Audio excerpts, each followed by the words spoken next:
de la dinamita, donde se ve que es igual, exactamente, el trocito de la cangú, del trocito de la muestra patrón. No es que los dos tengan el mismo contaminante, la misma metenamina, es que la granulación, es que son iguales, es que son exactamente iguales. Todo por pereza de no ir a por otro cartucho.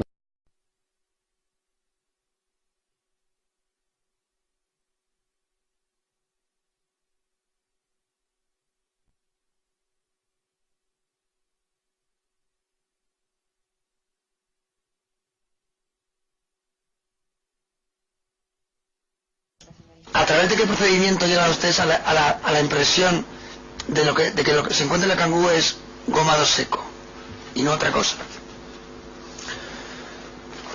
La goma 2 seco se utiliza en la unidad para prácticas, inmediatamente la identifican los TEDAS.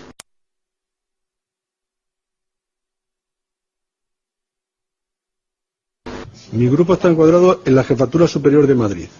Nosotros no hemos realizado nunca prácticas con dinamita goma 2 eco. ¿Y no tienen ustedes en sus dependencias muestras patrón de goma 2 eco? No. ¿Y sus TEDAS se preparan en la misma academia para la diplomatura que el resto de los TEDAS? Sí, claro. O sea que es única, ¿verdad? Sí. Bien, ¿y en esa academia no se hacen prácticas con goma 2 eco? No.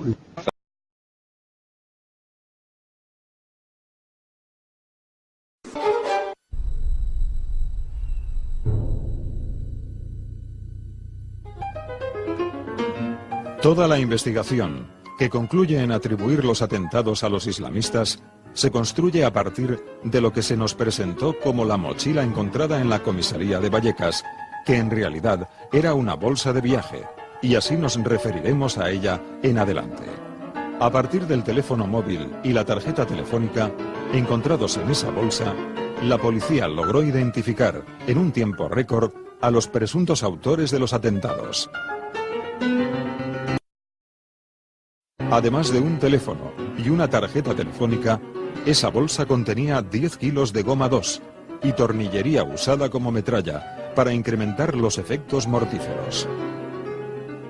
Supuestamente, esa bolsa provenía de la estación de El Pozo y fue encontrada entre los bultos rescatados de esa estación en la comisaría de Puente de Vallecas. Sin embargo, los datos contenidos en el sumario apuntan a que esa prueba de cargo fundamental podría no ser otra cosa que una prueba fabricada. El primer indicio lo encontramos en las autopsias practicadas a las 192 víctimas mortales. Ninguno de esos 192 cadáveres presentaba restos de tornillos, clavos, tuercas o elementos similares. Así pues, las bombas que mataron a esas 192 personas no estaban cargadas con metralla. Entonces, ¿cómo se explica que en la bolsa descubierta en Vallecas sí hubiera metralla? Tampoco se encontró metralla en ninguno de los trenes.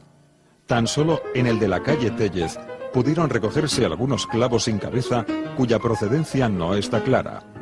De todos modos, esos clavos tampoco son del mismo tipo que los que tenía la bolsa de Vallecas. Esta diferencia fundamental entre las bombas que sembraron de muerte los trenes del 11M y la descubierta en la comisaría parece confirmar que la bolsa de Vallecas nunca estuvo en los trenes. Pero hay otros indicios. En primer lugar, en las autopsias tampoco aparecen restos de goma 2, que es el explosivo que tenía la bolsa de Vallecas. El único componente químico detectado en las autopsias corresponde a los restos del producto usado para extinguir los fuegos tras los atentados.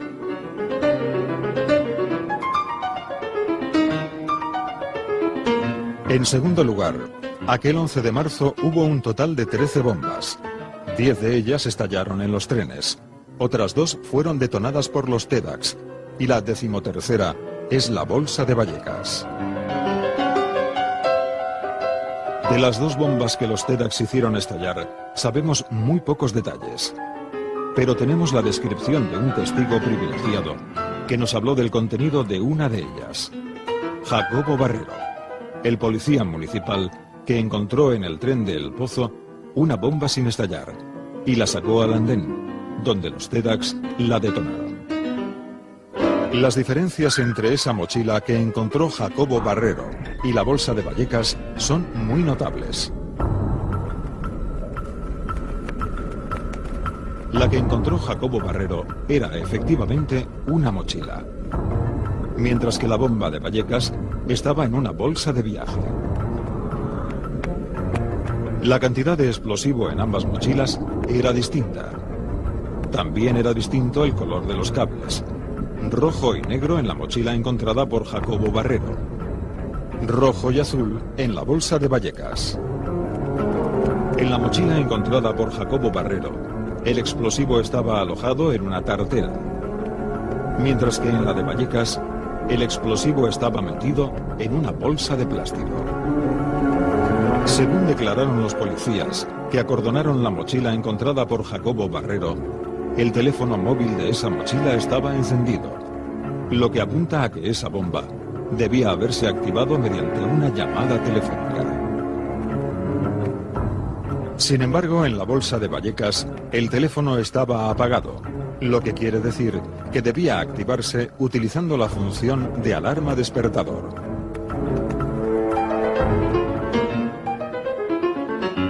En tercer lugar, en el explosivo de la bomba que los terroristas del 11M depositaron junto a las vías del AVE el 2 de abril, se encontraron restos de ADN de uno de los terroristas, lo que indica que el explosivo fue amasado con las manos desnudas. Sin embargo, en el explosivo de la bolsa de Vallecas no aparecen restos de ADN. En cuarto lugar, la hora a la que estaba programado el teléfono en la bolsa de Vallecas no se corresponde con la hora a la que explotaron las bombas en la estación de El Pozo.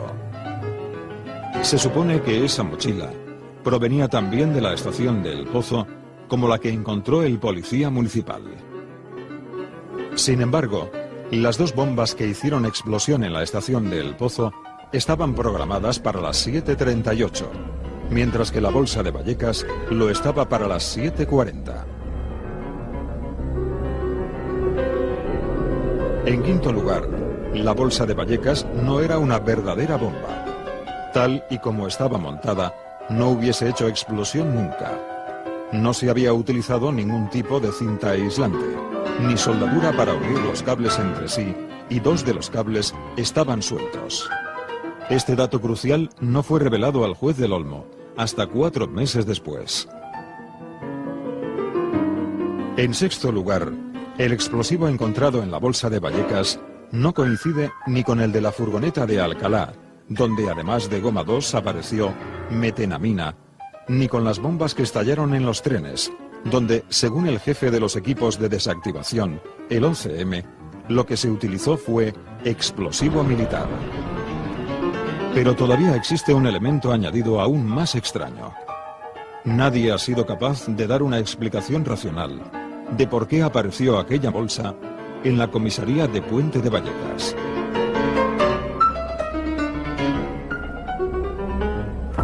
Examinemos el recorrido teórico de esa bomba. Supuestamente, aquella bolsa provenía del tren de El Pozo, pero nadie la vio en aquella estación. Los TEDx revisaron uno a uno todos los bultos sin detectar esa bolsa de Vallecas. ¿Cómo es posible que no vieran esa bolsa de viaje que pesaba 15 kilos? Tampoco la vio nadie en ningún otro punto del trayecto entre la estación de El Pozo y la comisaría, según consta en las declaraciones de los testigos ante el juez. Pero lo más extraño es el supuesto viaje que esa mochila hizo durante el 11 de marzo. Veamos por qué. Inicialmente, los bultos de la estación de El Pozo fueron llevados a la comisaría de Villa de Vallecas por orden de la juez de guardia. Sin embargo, el juez del Olmo dio orden de llevar todos los bultos a IFEMA, así que los de la estación de El Pozo se llevaron al recinto ferial. Después, alguien dio una segunda contraorden diferente de las instrucciones del juez. Esa segunda contraorden mandaba a los policías encargados del traslado que llevaran los objetos encontrados en el pozo a la comisaría de Puente de Vallecas.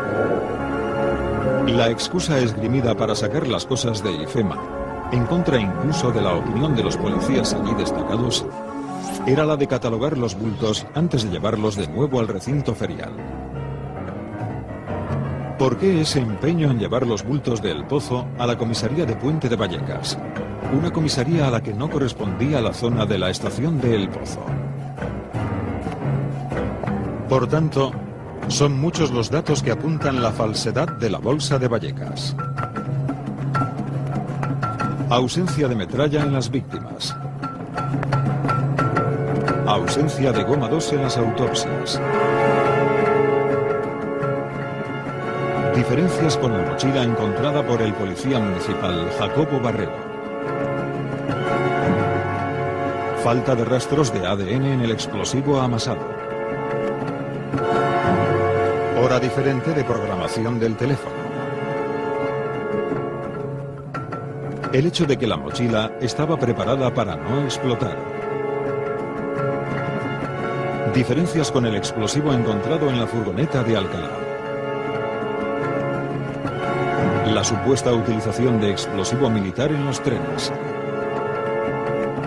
Y la inexplicada aparición en la comisaría de Puente de Vallecas después de un extraño e injustificado recorrido por todo Madrid. En la madrugada del 11 al 12 de marzo de 2004, una mochila apareció en una comisaría de Vallecas con una bomba en su interior. A pesar de que los CEDAS habían recorrido hasta 4 veces cada vagón del tren del Pozo y de que tampoco nadie la vio en su recorrido hasta la comisaría de Puente de Vallecas, muchos son los indicios de falsedad de esa prueba. En el juicio ha quedado acreditado que ningún funcionario policial se responsabiliza de haber encontrado la mochila en la comisaría de Puente de Vallecas o en el tren del Pozo. Tal y como se ha podido ver, y así lo recalcó durante las sesiones el propio juez Bermúdez, la mochila número 13 no figura en ninguno de los inventarios de material redactados en esos 2 escenarios. No consta, por tanto, que fuera encontrada, lo que implica que tampoco consta en ningún documento a qué hora y por quién fue encontrada realmente. Gracias. ¿Alguna defensa más? Señora, cuando dice usted que está inventariando lo que le dicen que procede de la estación del Pozo, ¿las bolsas negras grandes están numeradas? No. No están numeradas. Que yo recuerde no estaban numeradas, no. ¿Usted no recuerda dónde se interrumpió la relación? Si eso es evidente, si usted encuentra una bomba no va a seguir inventariando. Ya. Lo que le digo es, ¿usted no recuerda dónde se produce esa interrupción? Pues la verdad es que no lo recuerdo. Puedo intentar examinar por si hago memoria, pero... Inténtelo, por favor, porque es importante. En el sentido de la pregunta, señor el letrado, no se le escapa a ninguno. Es que si en las bolsas aparecen nombres, se puede relacionar directamente o en parte con esa bolsa. Comprensible que obviamente se encuentra una bomba, no van a seguir inventariando, pero es importante. ¿Recuerda usted o no le es posible?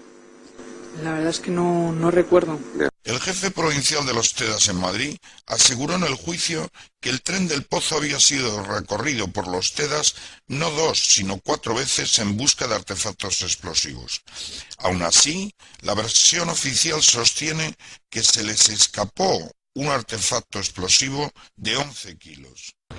Cuando llegué allí, como he dicho antes, existía un gran caos. Entonces pregunté a los TEDAS que estaban que si se habían revisado todos los trenes, porque no solamente estaba el tren explosionado, había más trenes. Me contestaron que no. Formé equipos de los TEDAS porque allí había mucha gente TEDA, se desplazaron, pues aparte de los de mi grupo, había gente de la unidad central, se formaron equipos de 2 y mandé que se revisaran todos los trenes, de cabeza a cola y de cola a cabeza 2 veces. En el Pozo se revisaron todos los trenes.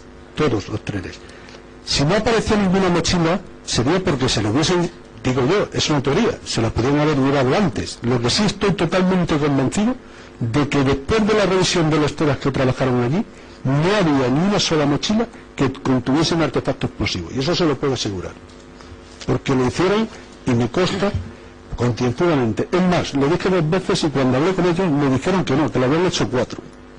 Sigue sin explicación el hecho de que en la mochila número 13 hubiera 650 gramos de tornillería destinada a ser